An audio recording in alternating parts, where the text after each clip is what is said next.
Youth Congress അധ്യക്ഷ പ്രഖ്യാപനത്തിൽ കടുത്ത നിലപാടുമായി AI ഗ്രൂപ്പുകൾ. പുതിയ സംസ്ഥാന കമ്മിറ്റിയുമായി സഹകരിക്കേണ്ടെന്ന A ഗ്രൂപ്പും ഹൈക്കമാൻഡിന് ഔദ്യോഗികമായി പരാതി നൽകാൻ I ഗ്രൂപ്പും തീരുമാനിച്ചു. പ്രശ്നങ്ങൾ ഉണ്ടെങ്കിൽ പാർട്ടി നേതൃത്വം ഇടപെട്ട് പരിശോധിക്കുമെന്ന് സംസ്ഥാന അധ്യക്ഷൻ OJ ജനീഷ് ആവർത്തിച്ചു. യൂത്ത് കോൺഗ്രസ് ഭാരവാഹി നിയമനത്തിൽ A ഗ്രൂപ്പ് വിട്ടുവീഴ്ചയ്ക്കില്ല. വർക്കിംഗ് പ്രസിഡന്റായി ബിനു ചുള്ളിലിനെ അംഗീകരിക്കാൻ കഴിയില്ലെന്നാണ് നിലപാട്. OJ ജനീഷിനോട് എതിർപ്പില്ല. എന്നാൽ സംസ്ഥാന അധ്യക്ഷ പദം A ഗ്രൂപ്പിൽ നിന്ന് തട്ടിയെടുത്തതിനെതിരെ പ്രതിഷേധമറിയിക്കും. വർക്കിംഗ് പ്രസിഡന്റായി ബിനു ചുള്ളിയിൽ തുടരുന്നതിനാൽ സംസ്ഥാന കമ്മിറ്റിയുടെ പരിപാടികളുമായി സഹകരിക്കില്ല. പ്രധാന A ഗ്രൂപ്പ് നേതാക്കൾ കൂടിയാലോചന നടത്തും. A ഗ്രൂപ്പ് നേതാക്കളുടെ നിർദ്ദേശമനുസരിച്ച് പ്രവർത്തിക്കാനാണ് KM അഭിജിത്തിന്റെ തീരുമാനം. ഹൈക്കമാൻഡിന് പരാതി അറിയിക്കാനാണ് I ഗ്രൂപ്പിന്റെ നീക്കം.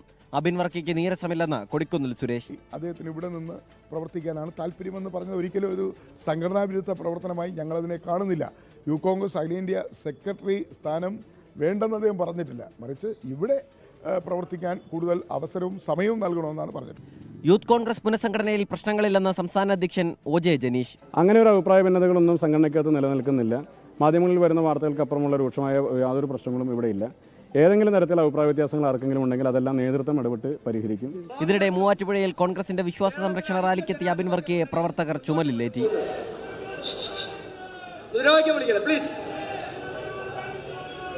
പുനഃസംഘടനയിലെ പ്രശ്നങ്ങളിൽ തൽക്കാലം ഹൈക്കമാൻഡ് ഇടപെടില്ല. കേരളത്തിൽ തന്നെ പ്രശ്നങ്ങൾ പരിഹരിക്കാനാണ് നേതാക്കൾക്കുള്ള നിർദ്ദേശം. 24 തിരുവനന്തപുരം. ലോകത്തെവിടെയായാലും ഏത് സമയത്തും 24 വാർത്തകളും ഓഗ്മെന്റഡ് റിയാലിറ്റി പാക്കേജുകളും എക്സ്പ്ലെയിനറുകളും വിശദമായി കാണാൻ ഞങ്ങളുടെ യൂട്യൂബ് ചാനൽ നിങ്ങൾക്ക് സബ്സ്ക്രൈബ് ചെയ്യാം.